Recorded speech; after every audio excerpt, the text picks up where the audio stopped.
everyone, this is Anna Feekins. Welcome to our August WFWPI UN News Report. Thank you for tuning in to the WFWPI news production. We are proud to have a set of amazing achievements and engagements for you at the United Nations in New York, Geneva, and Vienna. We will start in New York with the commemoration of the UN International Youth Day. On August the 11th, 2023, two of our UN youth representatives, Christine Rose Belayo and Rachel Beth Tamayo, represented WFWPI. This event was hosted by the Permanent Mission of Malta to the UN and the President of the 77th session of the UN General Assembly, His Excellency Mr. Shabat Kurossi. According to the Secretary General of the UN, Antonio Guterres, this year's theme reminds us of the importance of ensuring young people gain and apply skills in the burgeoning green economy. From innovative, sustainable technologies and renewable energy to revolutions in transportation systems and industrial activity, young people must be equipped with skills and knowledge to shape a cleaner, greener, more climate-resilient future. Humanity depends on the boundless energy, ideas, and contributions of youth everywhere. The International Youth Day celebration was attended by more than 1,000 young leaders from around the world with the theme Green Skills for Youth Towards a Sustainable World. This event highlighted the role of young people in coming together to amplify engagement and leadership in all areas of decision-making and action, especially in creating an environmentally sustainable and climate-friendly world. For this month of August, we are delighted to feature the progress report of the Giving for Good International GFGI Climate Adaptation Project's grant recipients for 2023. We will highlight our GFGI projects in Bangladesh, Burkina, Colombia, Kenya, and Mali. As a contribution to the UN Decade on Ecosystem Restoration and in alignment to SDG 12 climate action, these projects were evaluated in 4 areas. Firstly, substantial climate adaptation projects in the communities. Secondly, climate change education, awareness and engagement. And thirdly, impact and sustainability, with a focus on partnership with government, local organizations and potential for influencing policies. Let's take a look at the Bangladesh project. Interfaith Peace Village, located in Golpaganj village, managed by WFWPI Bangladesh and Miss Tanya Islam. Many of these children of this village have stopped going to school due to COVID. There are several cases of young girls married off as child brides. The Peace Village project promotes sustainable consumption and production patterns and providing access to basic services working with child brides, women and children.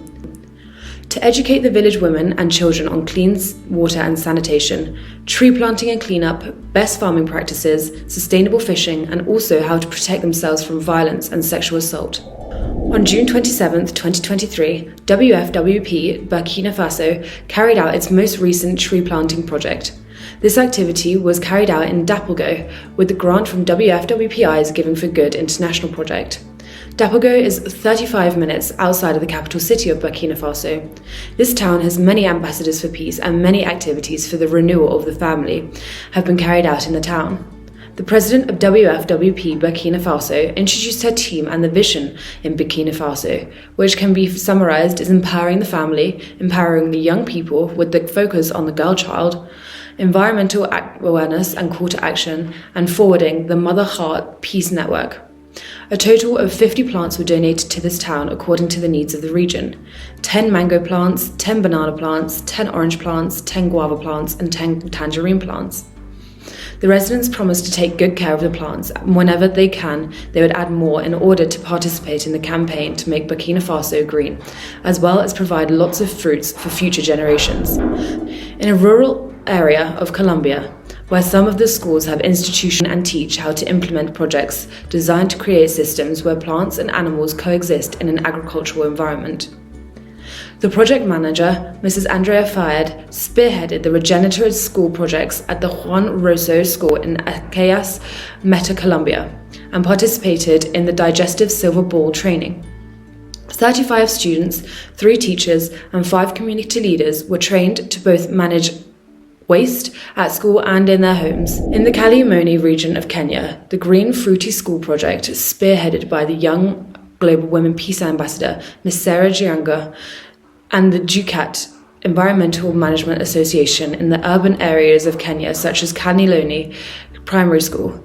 There's a lack of access to green spaces and parks, which can have a negative impact on residents' mental and physical health.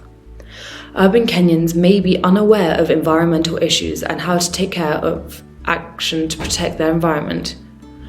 As a result of climate change, the county is facing floods, droughts, and heat waves. To adapt to these environmental challenges, the community will need to be equipped with the necessary knowledge and skills. On May 31, 2023, the GFGI was conducted by planting 50 exotic fruit seedlings. The project not only taught the children about the importance of sustainability, they will also benefit from the fruit that these seedlings bear. The long-term objective of this project is to increase the country's forest coverage by 30%. Moving to Mali. On May 25, 2023, Mali carried out its solar panel installation activity at the health centre in the village of Kabala Kura. Mamadou Zan Samake, the representative of the village chief, the staff of the health centre, Ms. Amanita Sakamere, president of the Women's Association, and several other women were present. Mr. Mamadou Zan Samake welcomed WFWP and gave us the floor. WFWP explained the objectives of the organisation and also gave an explanation of WFWPI's Giving for Good project, which financed the Mali's solar panels project. WFWP then presented the healthcare centre representatives with the solar panels to be installed in the centre. The panels were received with joy and gratitude. Mr. Mamadou Zan Samake remarked, "We thank WFWPI's Giving for Good for this gift which goes straight to our hearts. We are very grateful and we will take care of this precious gift." Ms. Aminita Samake shared, WFWP Mali does not only come to visit us, but they seek to know our problems and bring us a solution. We are grateful.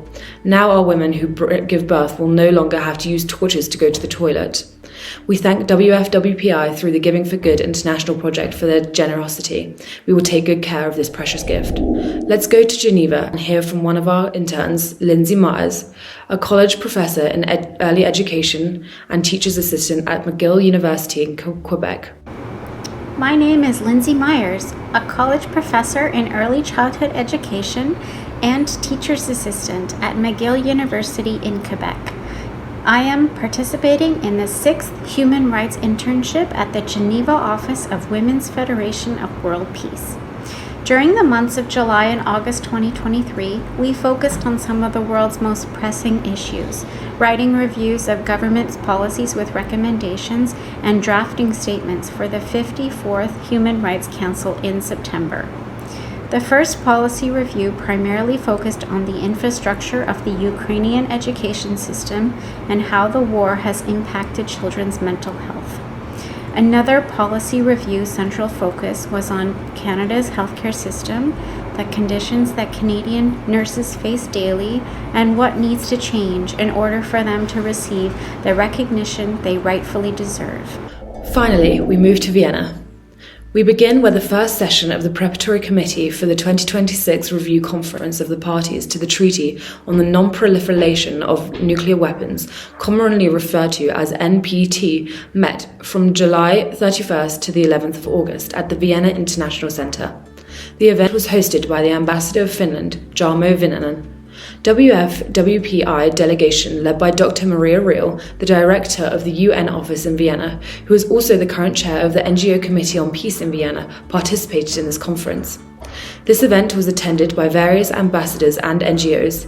Achieving the elimination of nuclear weapons was one of the first resolutions of the UN and has been ratified since. However, this objective remains unfulfilled. Throughout the conference, the devastating effects of the use of nuclear weapons were shown, using examples of Japan, such as Hiroshima and Nagasaki, as well as the damaging effects of nuclear testing. Discussed were the various approaches to nuclear weapons, starting with peaceful alternatives, such as common security, outlined in the Helsinki Final Act, which can be used to resolve international conflicts before they escalate.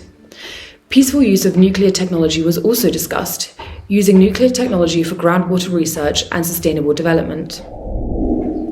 Thank you so much for watching the WFWPI News. Until next time, we'll be back with another set of hopeful updates regarding the upcoming SDG Action Weekend, SDG Summit, and the UN General Assembly in New York, empowering events in Vienna and Geneva. You could also look for a detailed read of the current news on our website, wfwp.org. under the UN newsletter section. Until next time, from WFWPI offices, New York, Geneva, and Vienna, thank you so much.